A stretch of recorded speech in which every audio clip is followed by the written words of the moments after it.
Mulai hari ini, Senin 15 Juni, 80 pusat perbelanjaan di wilayah DKI Jakarta mulai beroperasi secara terbatas dengan jumlah pengunjung dibatasi 50% dari kapasitas mal. Sejumlah tenan juga masih tutup seperti tempat mainan anak, karaoke, dan tempat perawatan tubuh.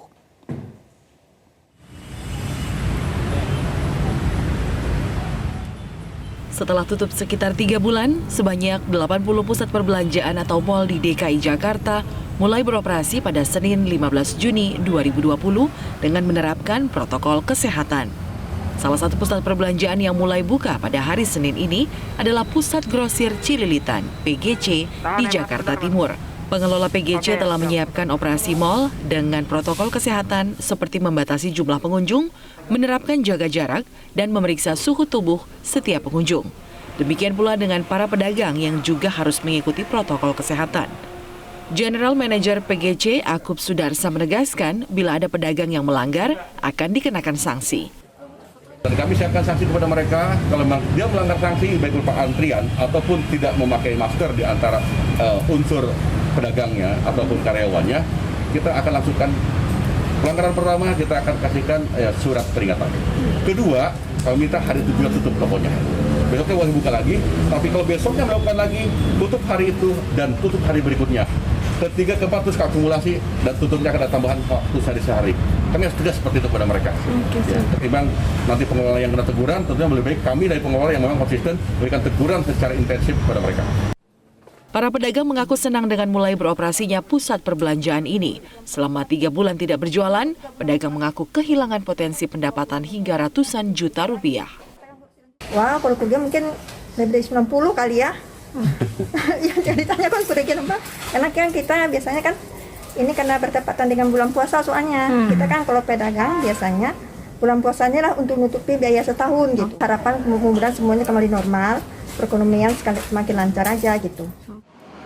Meski sudah beroperasi, tidak semua tenan di pusat perbelanjaan bisa beroperasi.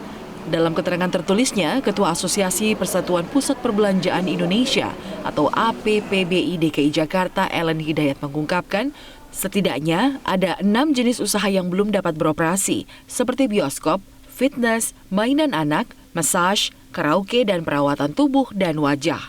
Salon boleh buka sebatas potong rambut. Dari Jakarta, Tim Liputan Metro TV. Hari ini 80 mal di DKI Jakarta kembali dibuka setelah beberapa bulan tutup akibat wabah COVID-19. Sejumlah protokol kesehatan ketat pun diterapkan pada saat mal dibuka kembali. Untuk informasi selengkapnya kita bergabung dengan Livia Ramadanti dari Gandaria City, Jakarta. Livia, seperti apa protokol kesehatan yang diterapkan di mal tempat Anda berada saat ini? Ya Sumi, benar sekali, memang protokol sangat ketat ini diterapkan bagi setiap mal yang sudah diizinkan kembali dibuka pada tanggal 15 Juni 2020 ini. Dan salah satunya adalah di Mall Gandaria City, Jakarta Selatan ini. Jika bisa saya gambarkan, selain penggunaan masker yang kemudian diwajibkan bagi pengelola mal untuk pengunjung yang datang ke sini, ini ternyata ada aplikasi yang diwajibkan untuk kita akses, yaitu adalah aplikasi yang harus kita scan barcode-nya, kemudian nanti ada halaman yang menunjukkan bahwa kita ini merupakan orang yang akan masuk ke area dalam mall dan juga nanti akan dihitung berapa jumlah orang yang akan masuk ke area mall saat penerapan PSBB transisi ini. Kemudian sebelum memasuki mall juga sudah tersedia hand sanitizer tanpa harus memegang bagian pencetannya, tapi ini merupakan touchless. Kemudian juga bisa lihat di area dalam ini juga dibagi menjadi 2 tempat atau ada flow bagi tiap pengunjung yang akan masuk ke area dalam mall ini. Ada bagian in dan ada bagian out, sehingga tidak ada pertemuan antara pengunjung yang akan masuk ke area dalam mall maupun juga pengunjung yang justru akan keluar ke area atau keluar dari area mall. Kemudian juga ada yang menarik, ini tidak menggunakan thermal scanner seperti yang biasanya kita lihat menggunakan thermal gun. Ini tapi ada thermal scanner yang dikhususkan dengan menggunakan sensor. Jadi setiap masyarakat atau pengunjung yang akan masuk ke area mall ini diwajibkan memiliki suhu tubuh di bawah 37 derajat. Jika didapati suhu tubuhnya di atas 30 derajat, maka ini tidak dapat diizinkan masuk ke area dalam mal. Untuk fasilitas yang ada di area dalam mal juga sudah didukung dengan pandemi COVID-19 ini atau sesuai dengan protokol kesehatan pandemi COVID-19, mulai dari penggunaan lift. Bisa dilihat nih saat ini penggunaan lift di Mall Gandaria City tidak lagi dengan menyentuh tombol-tombol, melainkan menggunakan touchless ini, kemudian juga hanya perlu melambaikan tangan saja nantinya tombol lift ini akan terpencet dengan sendirinya. Kemudian juga ada protokol kesehatan lainnya, yaitu saat menggunakan eskalator. Ini tadi kami juga sudah diberitahukan oleh pengelola mal bahwa harus diberikan jarak. Jaraknya ini sekitar 3 anak tangga. Sedangkan untuk di area dalam, ini bisa dilihat juga kondisinya tidak terlalu ramai. Ini merupakan hari pertama dan tepat sekali saat jam istirahat makan siang. Memang belum terlihat adanya jumlah pengunjung yang signifikan di area mal ini.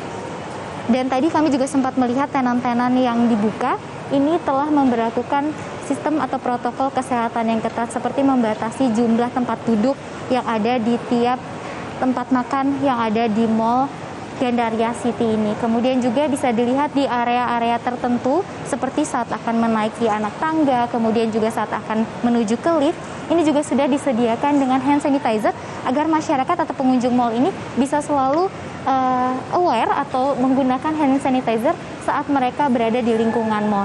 Juga ada sign-sign atau tanda-tanda yang menunjukkan bahwa ini harus menjaga jarak antar pengunjung yang satu dengan yang lainnya agar sesuai dengan protokol kesehatan pandemi COVID-19 yang sudah ditentukan oleh Pemprov DKI Jakarta saat pembukaan mal di masa transisi ini. Sumi.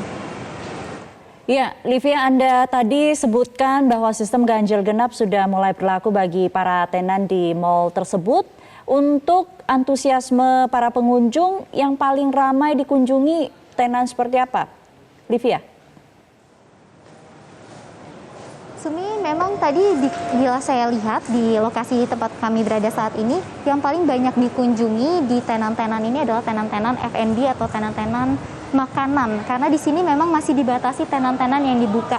Hanya beberapa tenan saja yang diperbolehkan dibuka, yaitu tenan seperti tenan makanan. Ini sudah diperbolehkan juga untuk melakukan aktivitas di dalamnya seperti makan di dalam, ini sudah diperbolehkan, cuman memang dibatasi jumlahnya. Bisa dilihat dari tempat duduk dari tiap tenannya ini ditandai dengan tanda silang apabila mereka tidak diperbolehkan untuk bergelombol juga di dalam sebuah tenan atau di sebuah restoran. Kemudian tenan-tenan seperti bioskop tadi kami sempat memantau, kemudian ada tenan tempat fitness dan juga salon, ini masih terlihat ditutup oleh pihak pengelola mal karena memang rencananya baru akan diperbolehkan buka nanti pada tanggal 2 Juli 2020 sesuai dengan arahan dari pemerintah Provinsi DKI Jakarta yang memang baru memperbolehkan dibuka pada tanggal tersebut.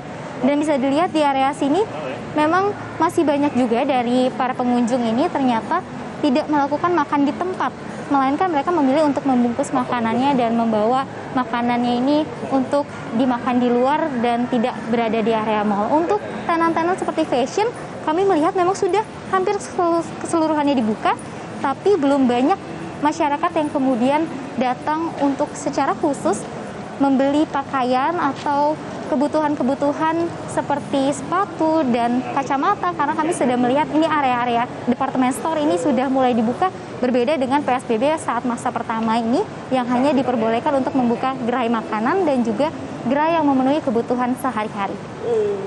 Sumi. Baik, terima kasih Livia Ramadanti untuk informasinya.